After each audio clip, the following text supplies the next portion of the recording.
Washington, AFP, U.S. efforts to negotiate the freedom of a former Marine held in Russia as part of the swap involving basketball star Brittney Griner were thwarted by Moscow's demand for the release of a convicted murderer held in Germany, according to a top U.S. official and media reports.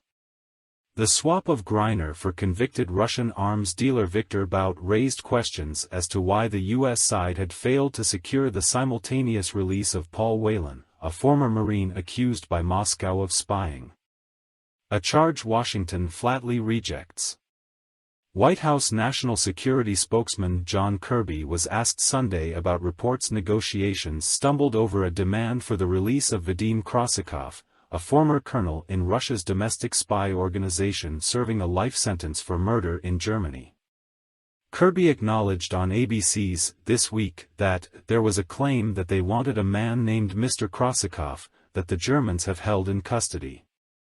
That just wasn't considered a serious offer, said Kirby, who characterized Krasikov as an assassin. Kirby had told CNN in late July that including Krasikov in any deal was a bad faith attempt, by Moscow, to avoid a very serious offer from the U.S. side. On Friday, White House spokeswoman Karine Jean-Pierre declined to comment on the Krasikov matter.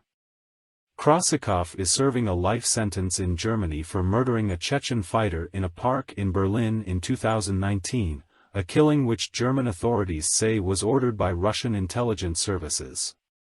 Some U.S. diplomats believe the demand for Krasikov's release originated with President Vladimir Putin, who was wary of providing a political boost to President Joe Biden at a time of fierce hostility over Ukraine, The New York Times reported.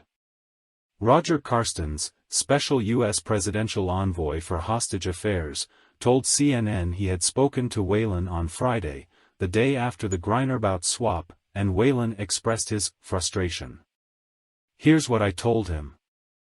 I said, Paul, you have the commitment of this president. The president's focused.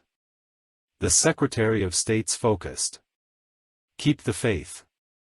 We're coming to get you."